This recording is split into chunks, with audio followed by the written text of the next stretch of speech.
नमस्कार दोस्तों, कैसे हैं सभी। तो देखिए, आज हम आपको बताने वाले हैं, क्या बताने वाले हैं, वैद्युत द्विध्रुव के कारण अच्छी स्थिति में वैद्युत क्षेत्र की तीव्रता कैसे निकाला जाता है, ये बताने वाले हैं। ठीक है, तो वैद्युत द्विध्रुव अगली पिछली वीडियो में हमने बताया था वैद्युत द्विध्रुव। ठीक है, वैद्युत द्विध्रुव अगर आपने वो वीडियो नहीं देखा है तो जाकर देख लेना। ठीक है, तो इसमें एकदम बेहतरीन तरीके से हम आपको समझाने वाले हैं। ठीक है, एकदम बहुत अच्छे से समझ में आएगा, एकदम आराम से सीखना। ठीक है, तो देखिए इसमें क्या है कि पहले हमने वैद्युत द्विध्रुव बना लिया। ठीक है, वैद्युत द्विध्रुव हमने बना लिया है। ठीक है, इसे आराम से समझना कि एक माइनस आवेश है और एक प्लस आवेश है। उन दोनों को बहुत थोड़ी दूरी पर, मतलब थोड़ी दूरी पर रख दिया है। इन दोनों के बीच की दूरी जो है ये बहुत सूक्ष्म है। ठीक है, सूक्ष्म है मतलब छोटी है। इन दोनों के बीच की दूरी क्या होती है, 2L होती है। ओके, ये हमने पिछली वीडियो में बताया था। तो इसमें पहले अक्षीय का मतलब समझिए। देखिए, वैद्युत द्विध्रुव के कारण अक्षीय स्थिति में, तो इसमें क्या है, अक्षीय स्थिति का मतलब इस लाइन के, ये जो लाइन गई है मतलब रेखा गई है, इसके सीध में, यहाँ से इसके सीध में जाकर अगर हमें मान लो यहाँ पर इसके सीध में जाकर यहाँ पर वैद्युत द्विध्रुव की वैद्युत क्षेत्र की तीव्रता निकालनी हो तो वही निकाला जाता है। ठीक है, उसी को अक्षीय स्थिति कहते हैं। ठीक है, अगर यहाँ पर न जा करके इसे इस बिंदु से, ये जो बीच में बिंदु है, इस बिंदु से ऊपर की ओर मतलब लंबवत ऊपर की ओर, अगर यहाँ पर मान लो, समझ लो ये नहीं लिखा है, इसके ऊपर में जा करके यहाँ पर वैद्युत क्षेत्र की तीव्रता निकालना चाहें तो उसे निरक्षीय स्थिति कहेंगे। ठीक है, निरक्षीय स्थिति में वैद्युत क्षेत्र की तीव्रता निकालना कहेंगे इसे। ठीक है, तो इसे आराम से समझना, मैं समझाने जा रहा हूँ कि अक्षीय स्थिति मतलब हमने बताया ना अभी कि सीध में जा करके यहाँ पर निकालना है। तो हम चलिए उसे बना लेते हैं, निकाल लेते हैं। देखिए, यहाँ से शुरू करेंगे। यहाँ से हमें मान लो जाकर वैद्युत क्षेत्र की तीव्रता निकालना है, मतलब ये निकालना है, टोटल वैद्युत क्षेत्र की तीव्रता निकालना है। ठीक है, टोटल निकालना है। ठीक है, टोटल का मतलब होता है, इसमें दो आवेश है ना, यहाँ पर एक आवेश ये है, एक आवेश ये है। ठीक है, एक बार इस आवेश से वैद्युत क्षेत्र की तीव्रता निकलेगी और एक बार इस आवेश से वैद्युत क्षेत्र की तीव्रता निकलेगी, और इन दोनों को जो वैल्यू निकलेगा उन दोनों को जोड़ने पर ही, मतलब जोड़ने पर ही जो आंसर आएगा उसे ही वैद्युत क्षेत्र की तीव्रता, अक्षीय स्थिति में वैद्युत क्षेत्र की तीव्रता कहेंगे, वही टोटल हो जाएगा। ठीक है, इस बिंदु पर ज्ञात करना है, तो इस जो बीच वाला सेंटर है इसे ओ नाम दे देते हैं। क्या, ओ नाम दे देते हैं। ठीक है, यहाँ पर ये जो ओ है, इस ओ पॉइंट से इस पी की दूरी जो होगी हमेशा आर दूरी रखनी है। कितना, आर दूरी रखना है। ठीक है, चाहे अक्षीय हो चाहे निरक्षीय हो। ठीक है, दोनों में ही आर दूरी, सेंटर से पी की जो दूरी होगी वो आर दूरी होगी। ठीक है, यही देना है हर दोनों में। ठीक है, चाहे अक्षीय हो या निरक्षीय हो। ठीक है, अब यहाँ पर ध्यान देने वाली बात क्या है कि अगर हम ये जो क्यों आवेश है, इस क्यों आवेश से पी की दूरी क्या होगी बताओ। यहाँ से पी की दूरी क्या होगी बताइए, थोड़ा दिमाग लगाइए और यहाँ पर बताइए, यहाँ से क्यों आवेश से पी की दूरी क्या होगी। तो यहाँ पर पी की दूरी होगी, मान लो यहाँ से यहाँ तक की दूरी आर दूरी है। ओके, तो यहाँ से जब ये इतनी दूरी हटा देंगे तो यहाँ से इतनी दूरी निकल जाएगी ना। जब ये इतना निकाल देंगे, इतने में से इतना निकाल देंगे तो इतने ही तो बचेगी, तो इतना ही तो पूछा है। तो इसमें आर में से एल को घटा देंगे, है ना। आर में से एल को घटा देते हैं, आर माइनस एल कर देते हैं, तो यहाँ पर ये हो जाएगा। ठीक है, दिख रहा है या नहीं दिख रहा, दूसरा मार्कर ले लेते हैं। ठीक है, देखिए इसकी दूरी क्या हो जाएगी, आर माइनस एल हो जाएगी। ओके, अब क्लियर दिखा। तो चलिए आगे देख लेते हैं। तो यहाँ पर आर माइनस एल हो गया। अगर मैं आपसे पूछूं कि इस ये जो माइनस क्यों है, इस क्यों से अब पी की दूरी कितनी होगी, तो बताइए कितनी होगी। तो यहाँ से बताइए पी की दूरी कितनी होगी बताइए। आप लोग भी थोड़ा दिमाग लगाया करिए, तभी आगे आएगा। ठीक है, तो यहाँ से यहाँ पर घटाए थे, है ना, इतनी दूरी r है, तो इतना l है, तो मतलब इतना l और जोड़ देंगे, r में l और जोड़ देंगे तो यहाँ से इतनी दूरी निकल जाएगी ना, तो वही यहाँ पर हो जाएगा r प्लस l।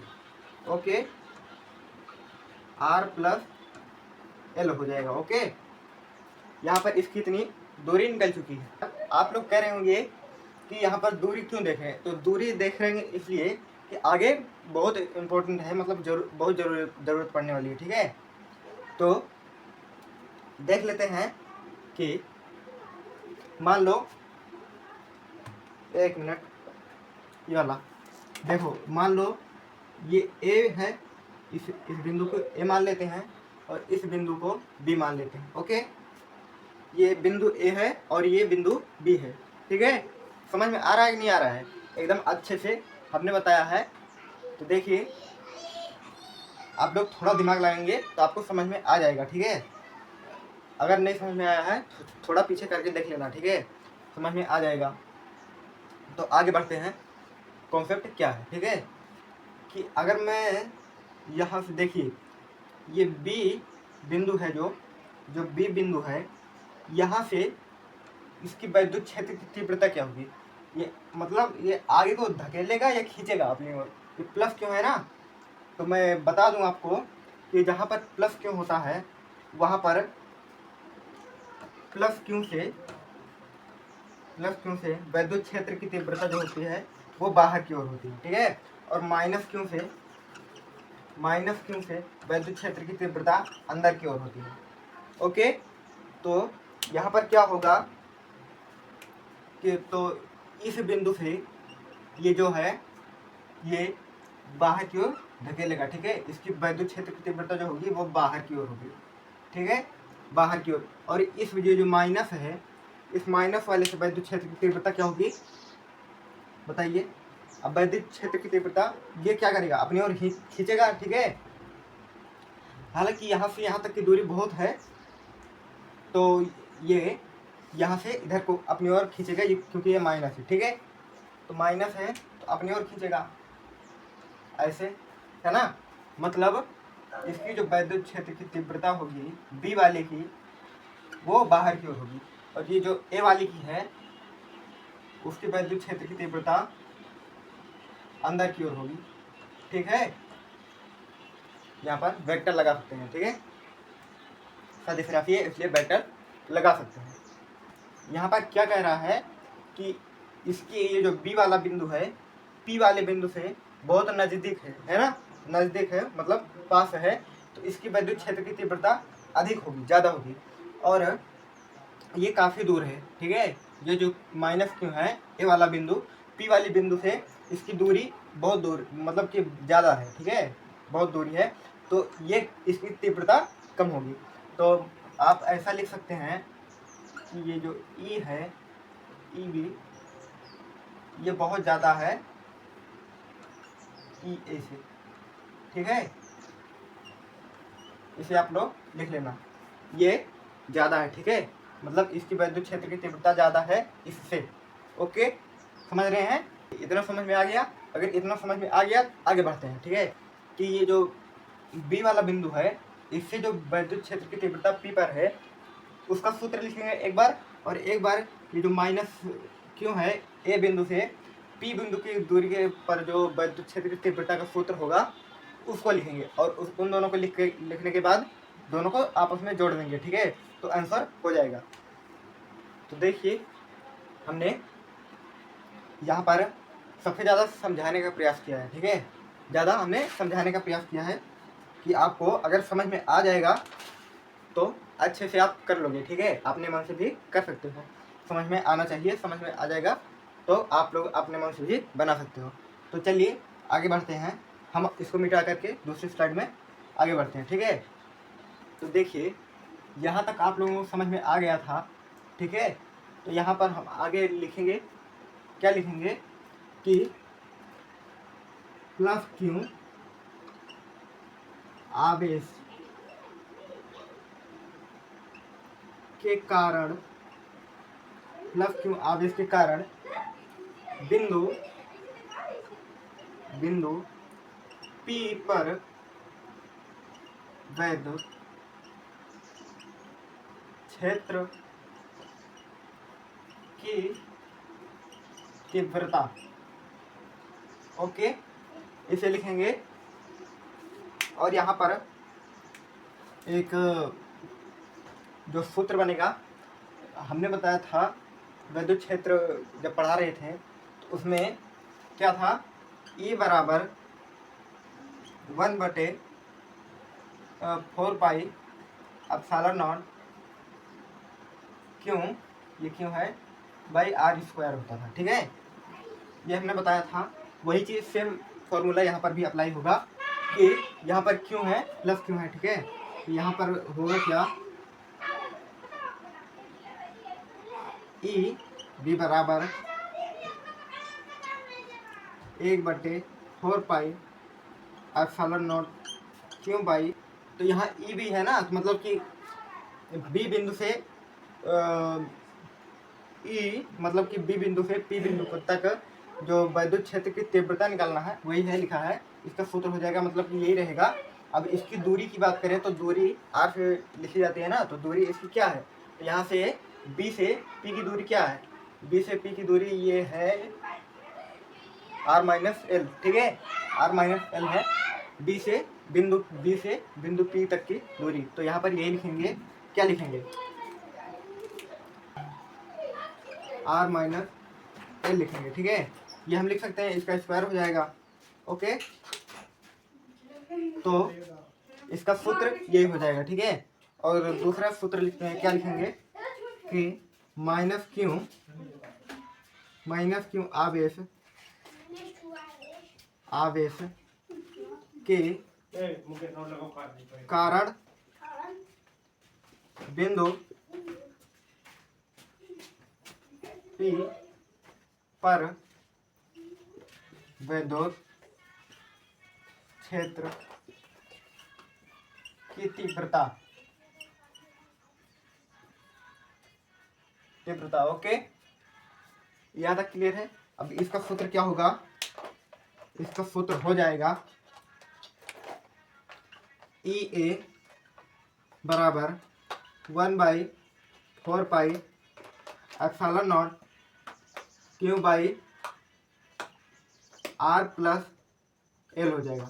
अब आर प्लस एल हमने क्यों लिखा है, क्योंकि माइनस क्यू आवेश से बिंदु जो है, माइनस क्यू आवेश बिंदु जो है वो पी बिंदु से आर प्लस एल दूरी है। ठीक है, तो वही दूरी हमने लिख दिया। ठीक है, इसे हम समीकरण नंबर 1 मान लेंगे और इसे हम समीकरण नंबर 2 मान लेंगे। ओके, देखिए अब यहाँ पर गौर करिए कि यहाँ पर आप लोग सोच रहे होंगे कि यहाँ पर माइनस क्यों है, यहाँ पर प्लस क्यों है, तो यहाँ पर भी माइनस प्लस होना चाहिए। तो यहाँ पर मैं बता दूं कि यहाँ पर चिन्ह का कोई लेना देना नहीं है। ठीक है, इसमें ये हो जाएगा। तो आगे क्या है कि लिखेंगे, क्या लिखेंगे, तो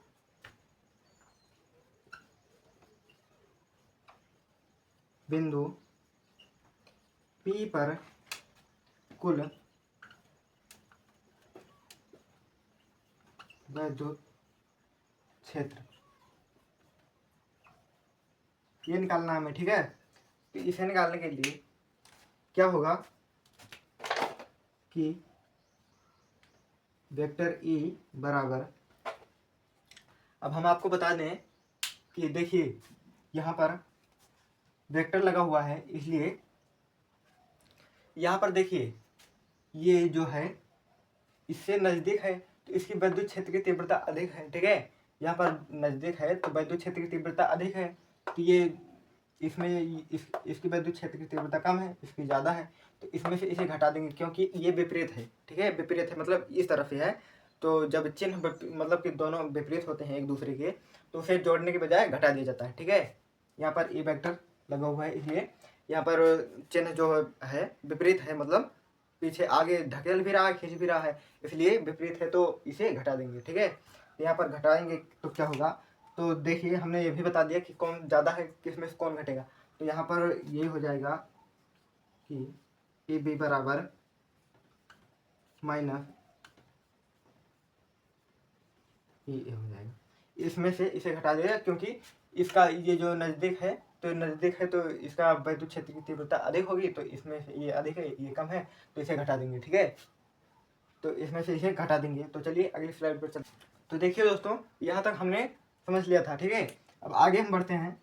आगे क्या होगा हमारा, इसका वैल्यू रखेंगे तो क्या हो जाएगा, ई बराबर इसका मान क्या क्या आया था, 1/4 एप्सिलॉन नॉट क्यों बाई आर माइनस एल आया था। यही तो था, है ना, यही था इनटू में। अब यहाँ पर माइनस माइनस है ना, तो यहाँ पर 1/4 एप्सिलॉन नॉट क्यों बाई आर प्लस एल का स्क्वायर। यहाँ पर भी स्क्वायर रहेगा, ठीक है, भूलना मत। तो इतना हो गया। आगे वैल्यू रखेंगे तो यहाँ पर बराबर में क्या हो जाएगा, क्या लिखेंगे कि यहाँ पर देखिए हम आपको बता दें कि यहाँ पर भी 1/4 एप्सिलॉन नॉट है, यहाँ पर भी है 1/4 एप्सिलॉन नॉट। ठीक है, तो इसे कॉमन ले लेते हैं। ठीक है, कॉमन ले लेंगे तो यहाँ पर 1/4 एप्सिलॉन नॉट। ओके, तो यहाँ पर क्यों भी है, यहाँ पर भी क्यों है। ठीक है, तो यहाँ पर इनटू में क्यों भी ले लेते हैं। ठीक है, कॉमन। तो यहाँ पर कुछ नहीं बचा, तो 1 में आर माइनस एल का स्क्वायर माइनस में ऊपर कुछ नहीं बचा 1 और आर प्लस एल का स्क्वायर हो जाएगा। ठीक है, यहाँ पर इतना हो गया। अब इसके आगे हो जाएगा, आगे क्या बचेगा, बराबर में इसको क्यों को 1 से गुणा कर देंगे तो क्यों बचेगा, बटे में 4 एप्सिलॉन नॉट ब्रैकेट में। अब देखिए यहाँ पर दोनों है तो इसे ऊपर नीचे गुणा कर देंगे। ठीक है, ऊपर नीचे गुणा करेंगे तो गुणा करने पर आएगा हमारे पास क्या आएगा, इसको इससे गुणा करेंगे तो इसको इससे गुणा करेंगे तो आ जाएगा आर प्लस एल, है ना, आर प्लस एल का स्क्वायर माइनस इसको इससे गुणा करेंगे तो आएगा आर माइनस एल का स्क्वायर, है ना, पूरे का बट्टा और यहाँ पर हो जाएगा आर माइनस एल इंटू में आर प्लस एल। ओके, यहाँ तक क्लियर है। हमने स्क्वायर लगाना भूल गया था, आप लोग स्क्वायर लगा लेना। ठीक है, तो आगे सॉल्व यहाँ तक आ चुका है। अब इसके आगे इसे मिटाकर आगे बढ़ते हैं। ठीक है, तो थोड़ा समझ में आएगा। ठीक है, देखिए हम लोग यहाँ तक पहुँचे थे, है ना। तो इसमें हम देखते हैं अगर हम r को a मान ले और l को b मान ले, ठीक है, तो यहाँ पर a प्लस बी का होल स्क्वायर बन रहा है कि नहीं बन रहा है, बन रहा है ना। तो इसे उसी फॉर्म में लिखेंगे। तो चलिए लिखते हैं कि क्यों बाई 4 एप्सिलॉन नॉट, लिखेंगे कि a का स्क्वायर, है ना, a का स्क्वायर प्लस b का स्क्वायर प्लस 2ab, है ना, प्लस 2ab। अब माइनस ब्रैकेट लगाएंगे तो a square plus b square minus 2ab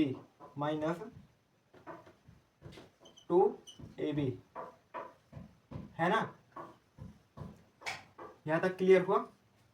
अब इसके नीचे क्या लिखेंगे, इसके नीचे हमारा हो जाएगा सेम वही रहेगा कि देखिए ये दोनों ब्रैकेट में है, इन दोनों की पावर है एक ही है। ठीक है, तो इसे हम ऐसे लिख सकते हैं, दोनों के एक में करके आर माइनस एल और इनटू में आर प्लस एल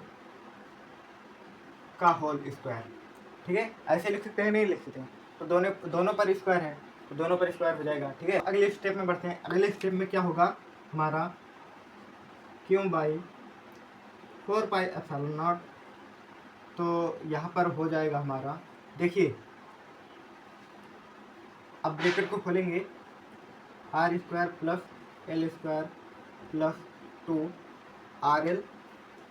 अब देखिए यहाँ पर क्या हो जाएगा, यहाँ पर प्लस में आर है ना, तो माइनस को गुणा करेंगे तो यहाँ पर माइनस आर स्क्वायर हो जाएगा। ये भी प्लस में है तो ये माइनस में हो जाएगा, और ये माइनस में है तो ये प्लस में हो जाएगा, है ना, प्लस RL। ठीक है, तो पूरे का बटा। अब देखिए यहाँ पर इन दोनों को एक साथ ही लिख देते हैं। कैसे, ध्यान से देखना। यहाँ पर क्या हो जाएगा, ये 2R है तो इन दोनों को गुणा कर देंगे, आर स्क्वायर हो जाएगा, है ना। अब प्लस माइनस के गुणा करेंगे तो माइनस ही आएगा, आप लोग जानते होंगे। अब L है, L का भी गुणा करेंगे तो L स्क्वायर ही आएगा। ठीक है, इतना हमारे पास आने वाला है। अब यहाँ पर इन दोनों का पहले से स्क्वायर था, है ना, था। अब इसे ब्रैकेट बंद कर देते हैं। यहाँ पर बहुत कुछ कैंसिल होने वाला है, तो यहाँ पर कैंसिल क्या क्या होगा, यहाँ पर आर स्क्वायर प्लस में है, यहाँ पर माइनस में, ये दोनों कट जाएगा। ठीक है, यहाँ पर प्लस में एल स्क्वायर है तो यहाँ पर माइनस में एल स्क्वायर है। अब यहाँ पर प्लस में 2RL है, यहाँ पर भी प्लस में 2RL है, तो ये दोनों जुड़ जाएगा। कैसे जुड़ेगा आगे बताते हैं। यहाँ पर ये बिंदु था, यहाँ पर इसकी इन दोनों का दूरी जो था RL था। ठीक है, यहाँ पर P था, P बिंदु था, है ना, चित्र में ये तो था। तो देखिए इसकी दूरी R थी, है ना, R था। जब R इतना बड़ा है, इन दोनों की दूरी बहुत सूक्ष्म है, बहुत छोटी है। ठीक है, तो ये R भी बहुत, ये L भी बहुत छोटा होगा, है ना, छोटा है। तो R की दूरी इतनी बड़ी है और L इतना छोटा है, तो इन दोनों को ये मतलब कि R में से L को हटाओ या ना हटाओ, उससे कोई फर्क नहीं पड़ता है ना। तो मान लो यहाँ पर लिख देते हैं R बहुत बड़ा है L से। ठीक है, इसको लिख लेना, R बहुत बड़ा है L से, तो ये बहुत छोटा है इससे। ठीक है, तो इसे घटाओ या ना घटाओ कोई फर्क नहीं पड़ता है, इसे हटा देते हैं। ठीक है, तो यहाँ पर क्या हो जाएगा हमारा, यहाँ पर हो जाएगा कि यहाँ पर स्क्वायर है, यहाँ पर भी स्क्वायर है, तो R की स्क्वायर 4 हो जाएगा। ठीक है, तो यहाँ पर आगे लिखेंगे, आगे क्या हो जाएगा, क्यों बाई 4 पाई ε0। तो यहाँ पर क्या बचा था 2RL, है ना, 2 to 4RL था, तो यहाँ पर 4RL, है ना। अब यहाँ पर भी R की स्क्वायर 4 हो जाएगा। यहाँ पर देखिए क्या हो जाएगा, Q बराबर 4 पाई ε0। तो यहाँ पर देखिए एक R ये है, एक R ये है, मतलब ये R की पावर 4 है और ये एक है, एक। ठीक है, तो इससे एक कैंसिल हो जाएगा, तो यहाँ पर क्या बचेगा 4L बटे में R की पावर 3। ठीक है, इतना बचेगा कि नहीं बचेगा। अब इतना बचा तो आगे इसका आंसर क्या होगा, इधर देखते हैं। 1/4 पाई ε0, ये जो क्यों था, क्यों इधर ले आएंगे तो क्यों गुणे ये जो 4 है 4, इसे ऐसे लिख देते हैं 2 गुणे 2R 2L, इसे मिटा देते हैं, है ना, और बटे में R की पावर 3। ठीक है, तो क्या होता है, सूत्र क्या होता है, यहाँ पर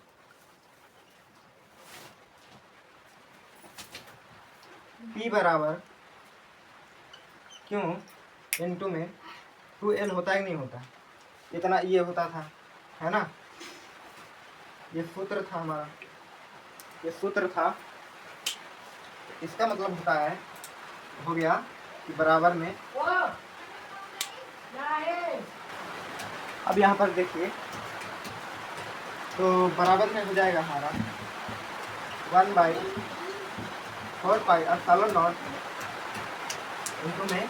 अब देखिए यहाँ पर P बराबर क्या हुआ, क्यों इंटू में 2L है, यहाँ पर क्यों इंटू में 2L हटा करके P लिख सकते हैं, नहीं लिख सकते हैं, P लिख देंगे। ठीक है, यहाँ पर ये बचा 2, यहाँ पर लिखेंगे 2, अब इसकी जगह P लिख देंगे, तो P बटे में आर क्यूब हो जाएगा। ठीक है, कितना हुआ, बस यहाँ पर ये आंसर हो गया। ठीक है, तो ये जो बराबर करके लिखा हमने, तो ये ई बराबर है। ठीक है, ई बराबर इतना आया हुआ है। ठीक है,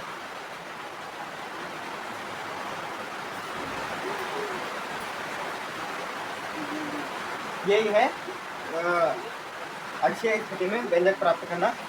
इतना ही आंसर आ गया। ठीक है, ये यही है। ओके, इसे अगर सदिश रूप में लिखना है तो यहाँ पर ई पर वेक्टर लगा देंगे और पी पर वेक्टर लगा देंगे तो हो जाएगा। ठीक है, और इतना पूरा ही अच्छी स्थिति में व्यंजक प्राप्त करना है। ठीक है।